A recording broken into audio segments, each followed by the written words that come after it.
Turkey Day to you. I hope you guys have a safe, fun, exciting, and a day that you can eat a lot of food. But make sure y'all hit these gyms after this because you are going to need it. But I'm so happy that you guys are here joining me on the breaks. I miss you guys. I wasn't here last week, so you know I have to bring you that heat on your favorite show with yours truly, because these are the breaks. These are the breaks. You know what it is.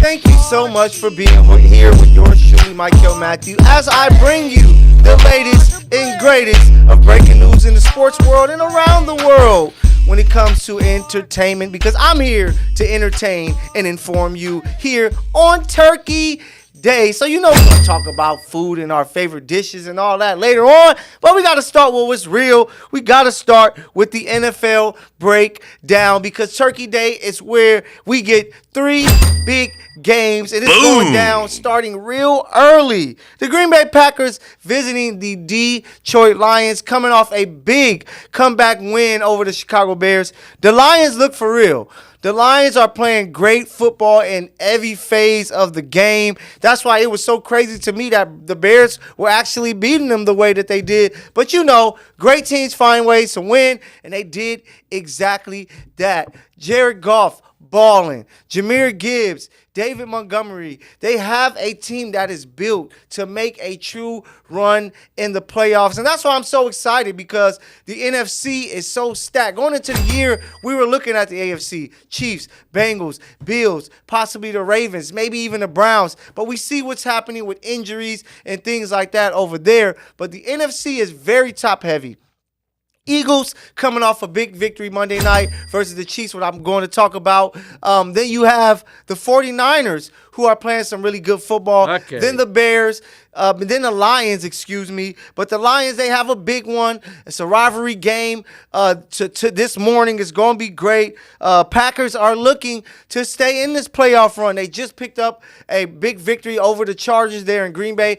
Jordan Love is starting to figure it out, but they lost Aaron Jones. So I'm going to go with the Detroit Lions at home to pick up another victory as they try to fight to be a team that possibly gets home field advantage. The second game, Commanders versus the Cowboys. This is way too easy. The Cowboys are going to smoke the Washington Commanders. The Cowboys look really good.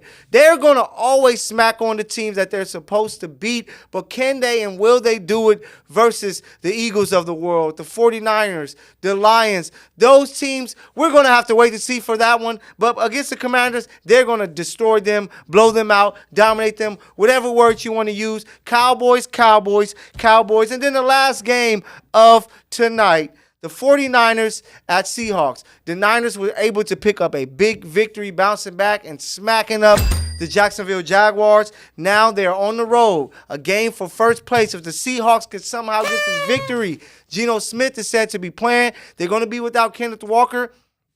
This game is huge for the Seahawks, because the Seahawks are one of those teams that's a fringe team, a fringe playoff team, a fringe great team in the NFC. But they, like the Cowboys, have to get a big victory. So if they're able to pick up a big victory at home versus the 49ers, it would do a lot for that team's confidence. It will put them in first place. But I don't see it happening.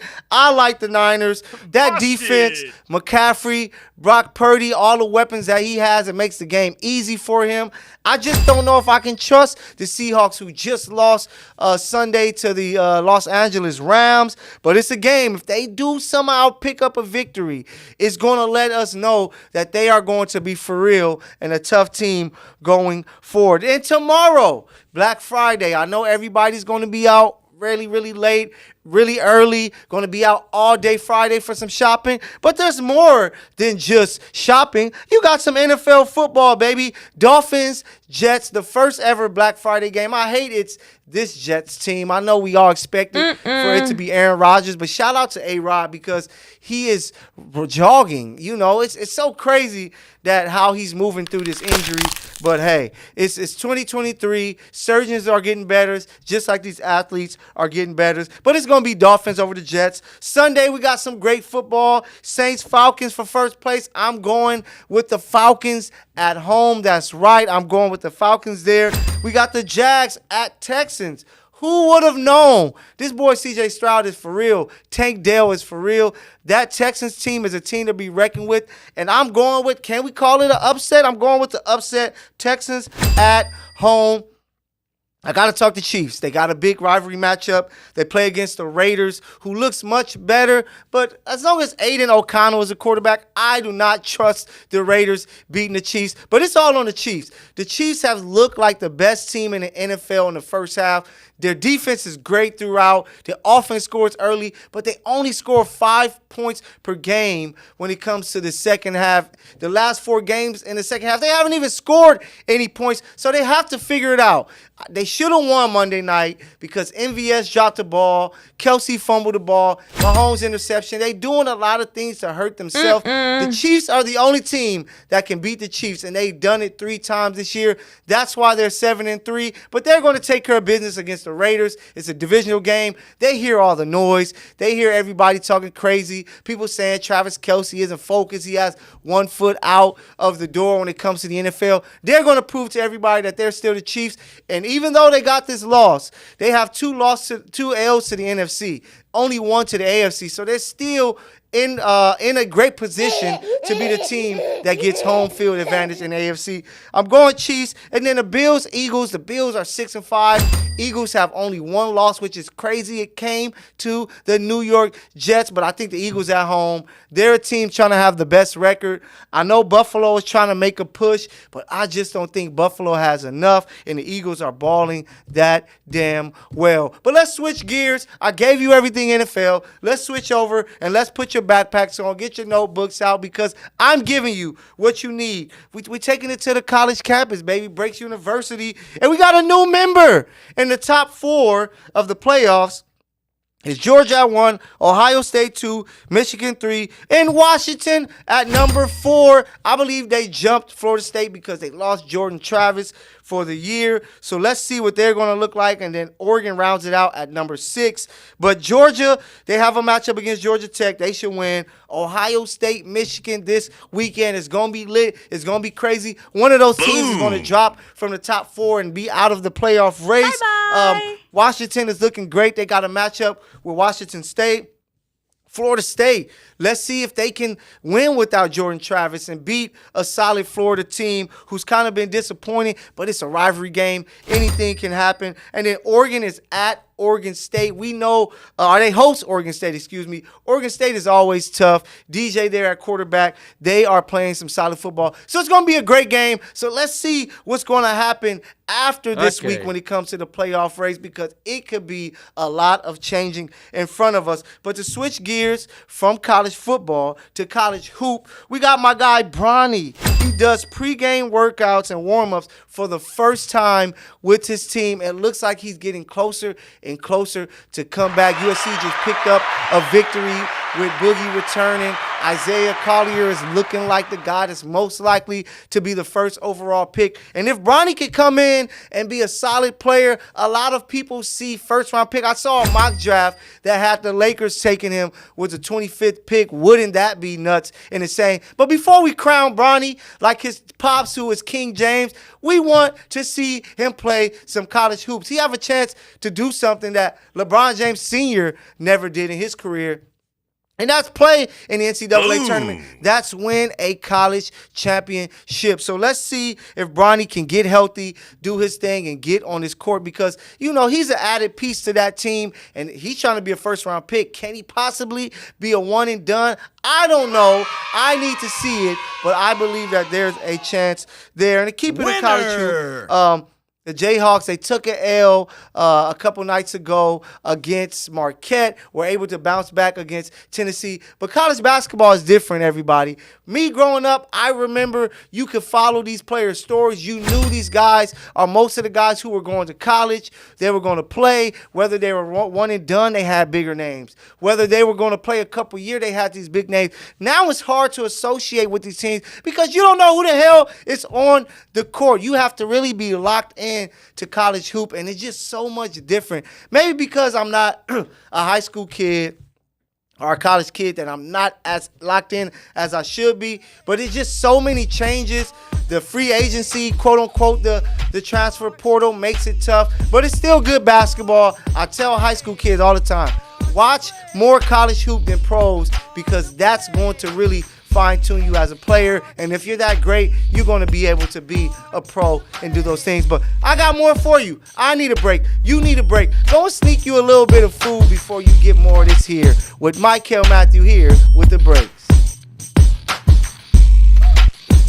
Hey everyone, I'm Mykell with the LA Sparks, and you are watching Infanity Television.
Profanity Nation. A podcast for the fans, by the fans. Dive deep into the topics the other shows miss. Raw and uncensored. And he's going to play team ball. His legacy is at stake. Rare, hard-hitting interviews with players, coaches, and you, the super fans. I'm not hating. I'm like, okay, cool. Good. 3 championships in 5 years. He's more than good, bro. Profanity Nation. Listen live or subscribe on your favorite podcast platform. What's up, y'all? It's your girl, Mykell, and you're watching Infanity Television. Boom. Shout out Infanity Television. This is Juju Watkins. See y'all.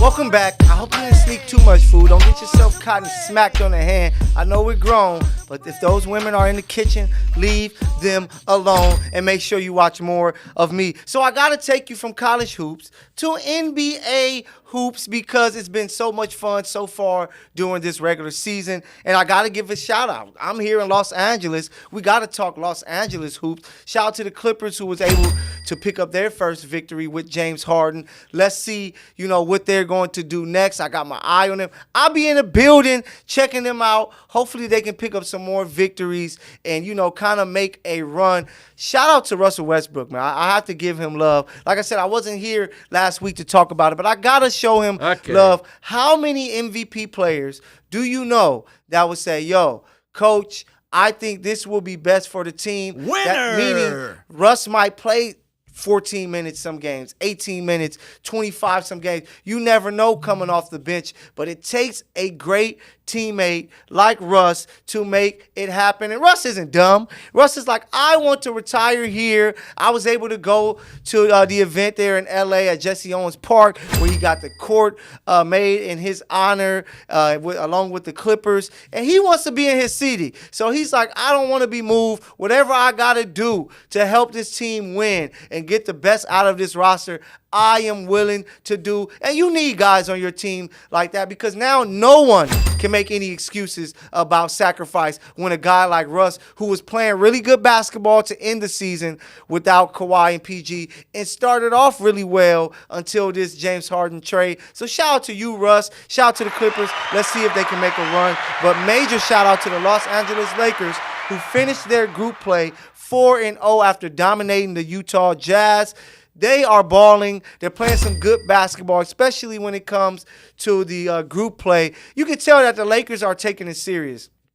Maybe it's LeBron. Maybe it's LeBron saying, maybe if I can go win this in-season tournament, they can never say that MJ, Kareem, Magic, Kobe, or whomever did it. So the Lakers look very locked into that. But we need that same type of play in the regular games. They are 8-6, 9-6 right now. I love the move. Once again, coaches have to have that power. I wish Ty Lue would have made the move, but good thing Russ was able to do it. Moving Austin Reeves to the bench was the greatest thing they could have done because he fits better off the bench where he can have more of the ball. He doesn't have to play with D'Lo and LeBron on the court. And the Lakers are looking really, really good, especially when Anthony Davis brings it offensively. I believe AD, how he's playing on the defensive end, is going to win the Defensive Player of the Year award, but they need him to be top 5 in that MVP voting for them to be as great as they want to be because LeBron is going to get you the stats. He's going to get you the numbers. The teams realize he's tough. LeBron is LeBron. It's so crazy at the age that he is playing this well. But I say it all the time. I don't call him the GOAT, but I do say he is the greatest athlete to ever play the game of basketball, maybe the greatest athlete to ever play any sport, being that big, being able to play so long and staying healthy. The guy is amazing. Let's see if the Lakers can have an amazing run because, 4-0 in the group play. Let's see if they can go get that in-season tournament championship. I got to show some love to some young teams that are playing some really, really good basketball. I'm going to start off in Orlando. That's right. If you haven't been tapping in, the Orlando Magic are playing some really good basketball. Led by Paolo Banchero, Franz Wagner, who is playing the best basketball of his career.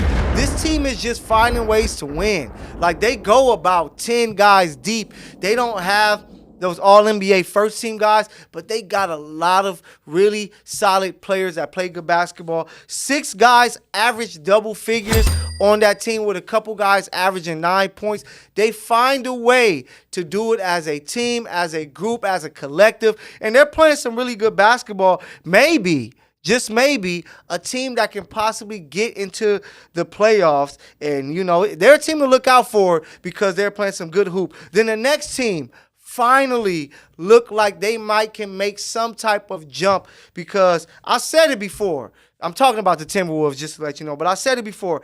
Anthony Edwards is that guy that's next. When you think about the shooting guard position, I know you got James and stuff like that still in the league. They talk about D-Book, but when you look at that position, the greatness that you have had, I would say since the 90s with Clyde Drexler, with the GOAT, Michael Jordan, with the best player, basketball player ever to me, Kobe Bryant, with Allen Iverson, T-Mac, if you want to count him there, Dwayne Wade playing that shooting guard position, then what James Harden was able to do. Anthony Edwards is that guy to carry the torch. We're so used to, if you're a basketball fan who came up in the time I am, where a shooting guard is right there when it comes to the best player in the game. And Anthony Edwards is averaging 25.8, 5.9 rebounds, 5 assists. He is clearly the leader on that team. He has the charisma, the highlight plays, and he has the game. I said it years ago that I believe that he is baby Jordan. Like, he shows you a lot of Michael Jordan moves, mid-range, the three, how he dribble. He's the type of athlete that Michael Jordan was. He is a guy that has a chance to be possibly the next American MVP. So we have to make sure that we keep our eyes on him. And Karl Anthony Towns isn't playing like a scrub. 21 points a game, 8 rebounds, nearly 3 assists. That team has said, hey, Anthony Edwards, we're giving you the keys. You are the guy. Cat, just come in and be that big. And that duo, along with Rudy Gobert protecting the rim, has looked very solid. But it's all about keeping it up. I'm going to wait until Christmas before I give Orlando Timberwolves any type of throne because you have to maintain it. You can start off hot, but then things can go bad. But shout out to Orlando. Shout out to the Timberwolves. They're playing really good basketball right now. But we're close to December. And before we go to this break, I got to tell you, let me know what you think. You agree, disagree? My MVP race so far, I'm going Jokic, Embiid, Shea, Tyrese Maxey, Jason Tatum. These are my top 5. I believe that we're going to get a new MVP this year. Is it going to be Shea? Is it going to be Tatum? Could Maxey really make that Kobe-type leap along with playing with Embiid? I don't know, but let me know what you guys think about my top 5 of the MVP race so far. Jokic, Embiid, Shea Gilgeous-Alexander, and then you have Tyrese Maxey, Jason Tatum. I got more for you here in just a few minutes, baby. Come back after the break. Hey everyone, I'm Mykell with the LA Sparks, and you are watching Infanity Television.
Profanity Nation.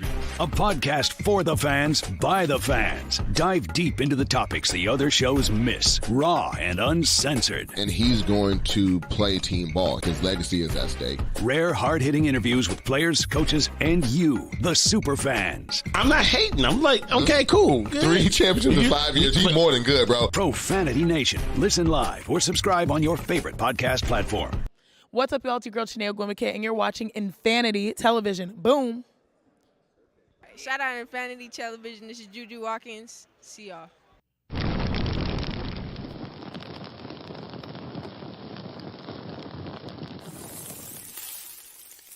Okay.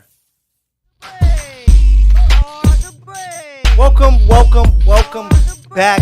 I gotta talk some more hoops with you because I'm not done, because I believe that this MVP award is going to give a different look this year. I know that Jokic and Embiid are playing some great basketball, but believe me, these writers, sometimes they might get a little tired of voting for the same guys. That's why, Kobe doesn't have a lot of MVPs, which he should, but we already know why. If you don't know why, DM me on Instagram at Mykell the PG, and I'll tell you exactly why. The reason why LeBron doesn't have more MVPs, because sometimes you get fatigued as media members and voters, so they want to vote for new guys. Boom. But I'm excited because you might see Jason Tatum finally get an MVP. Luka Doncic, who started off so well, might be able to creep back in and get his first ever MVP, which I think there's a good chance it can happen. But I really like Shea and what the OKC Thunder are doing over there. That team is stacked with talented players, and he is that guy.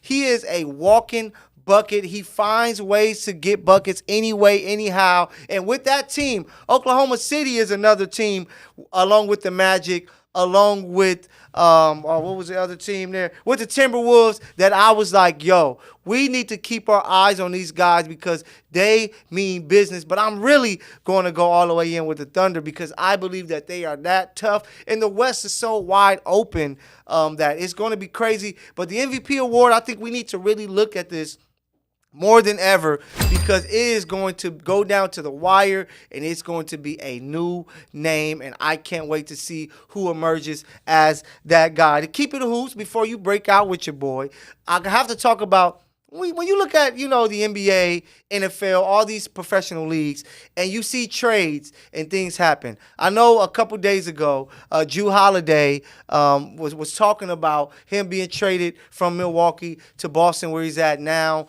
And they just talk about sometimes how they're caught off guard with these trades. And it just lets you know how tough it is to be a professional player, because not only are you traded from a team and organization that you're used to, you have to move to a brand new city, check your kids out of school into new schools. Your kids have to go from the friends that they might have made in 3 years to brand new friends, where it's a tough situation. That's why I give all respect to the players and the things they do. And that's why the players are like, we're going to use our power. We're going to hold out. We're going to do this because any day these teams can just trade us, and we just have to change things around our lives very quickly. And I just wanted to talk about that because I think we overlook it as fans. Like, man, get this guy out of here. Do this. He's a bum. He's trash. Trade him. But we don't realize the adjustment that player and his family has to make. So let's take it easy. Be nice to these athletes. But it's that time. My favorite time of every Thursday's episode is you get to break out with yours truly. Once again, happy Turkey Day to you out there. I'm about ready to go home and eat good, so it's about to go down. But I gotta talk about it. I wasn't here to talk about it with you guys, all my Marvel fans. Loki, the finale was amazing. It was a great show. He is now the god of stories. I'm so excited to see if we're going to see Loki again, and I'm hoping that they don't step away from, our guy Jonathan Majors and Kang the Conqueror. I hope they stay in that lane and move it that way. I hope we see Doom. I want him to be the next big bad, but I like what they're doing. I love the Marvels. I see all the hate on Twitter, people saying this and that, maybe because it's a movie led by 3 ladies, but the Marvels was great to me. It was a good movie. It gave us a great scene. I hope it's not a spoiler, but it introduced us to another place, another space, to where we see Binary is going to be there. We see the X-Men. We saw Beast on the screen. It was a really good movie. I enjoyed it. Hey, don't listen to people out there. Don't listen to Twitter. Don't listen to Instagram, because they hate everything. They don't give a damn about what it is. They hate everything. Go and watch these movies for yourself. Go and listen to music for yourself. The new Drake joints are dope, and I rock with them. So do stuff yourself. Stop listening to everybody else. Go and figure out for yourself, because social media have you locked in thinking that it's not going to happen. But before we go, our top 3 dishes for Turkey Day. I'm going to give you mine, my top 3, and you guys can let me know down below in the comments.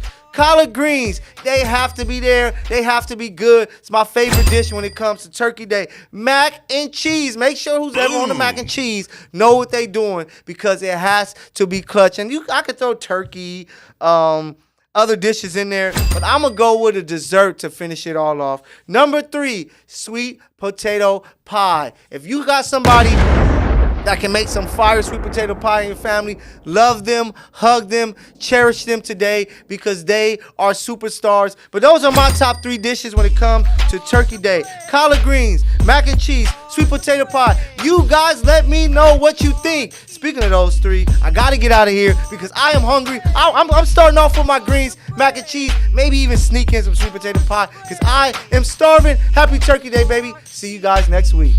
Peace.